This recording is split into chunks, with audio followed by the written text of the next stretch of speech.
Looking to scale your business and improve your systems, I'm sure you've looked into a whole lot of tools and thought, oh, wait, I may need that tool. No, wait, maybe I need that tool. Maybe I need this one. Stop. Before you do anything, maximize the tools that you already have. Subscriptions become pretty expensive as you go. You're paying $15 for this and $20 for that and $50 for something else. And before you know it, you spent a whole lot of money. Your systems and tools aren't talking to each other and you're so lost with what you have, right? Stop. What I want you to do is this. I want you to look at the tools that you're already using. Some of them are actually probably free and you don't even realize that you can do so much more with what you have before you have to start paying for a third-party integrator or start paying for any other tool that thinks, has more bells and whistles, right?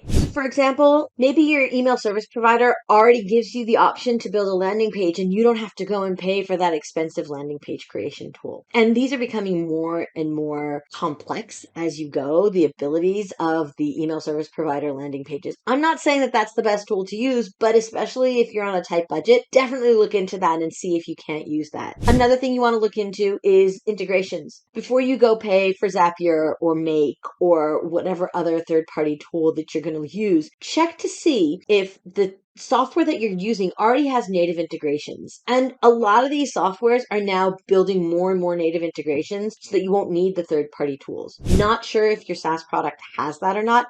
Reach out to their support team. A lot of them are willing to give you a free demo or training, and they're also willing to extend their trial period for you. So I want to look into a couple of tools that you're probably already using, but not using enough, not taking advantage of enough. The first is the most basic. Let's look at a regular Google Doc. So first of all, you should know if you type in the address bar docs.new, it will open a new Google Doc. For those of you using Microsoft, this may not be relevant, but the rest of what I'm going to say definitely is, because the next thing I want you to think about is creating templates. If you have a proposal and you're constantly having the same one, I'm not talking about automations now. I'm just talking about creating a template so that all you have to do is plug and play, plug the different variables in and send it out. Okay.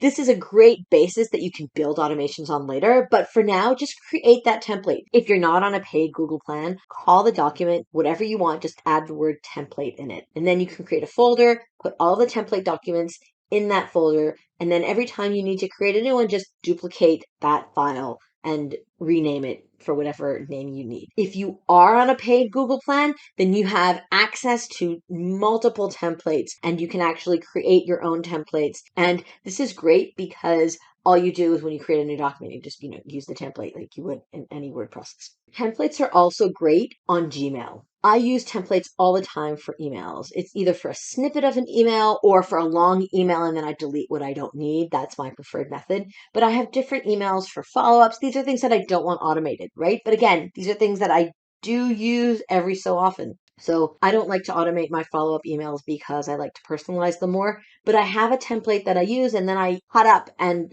add or delete what's not relevant and make it more personalized. It's very simple to actually create a template in Gmail. Within the email, there on the bottom bar, there are 3 vertical dots. Click on that and then click on templates. A pop-up window will appear on the right, on the left, depending on how you have your setup.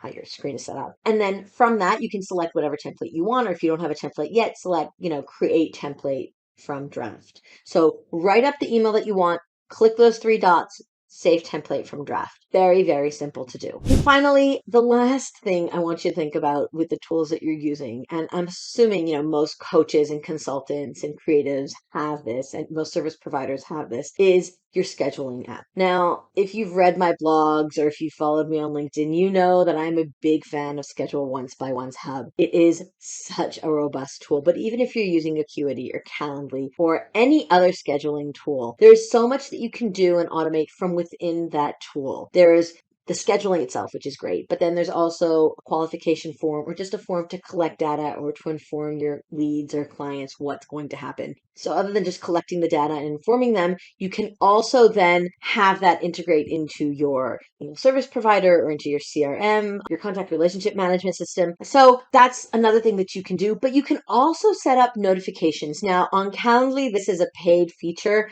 on schedule once. This is actually a free feature. You can't edit those notifications, but you can edit freely how many notifications you have and at what intervals they're sent. If you pay, then you can edit the content themselves as well. But definitely use those notifications and follow-ups for any emails that are not, necessarily personalized. You can personalize using variables as well, but even if it's just like a reminder email, take it off of your plate. It'll reduce the no-shows as well. Okay? Use your tools that you already have. Maximize as much as you can from them. The tools that are out there are constantly improving their native integrations, so constantly check out what's going on. Subscribe to product updates for your tools so that you know what's going on within the tool and that you can maximize it more and save more money. I'm going to give you a tip now. When you're on a meeting with a client, create a form. This could be in your project management tool. It could be in your database management tool. It could be a regular Google form or a type form or a Jot form or whatever. But when you're on the call,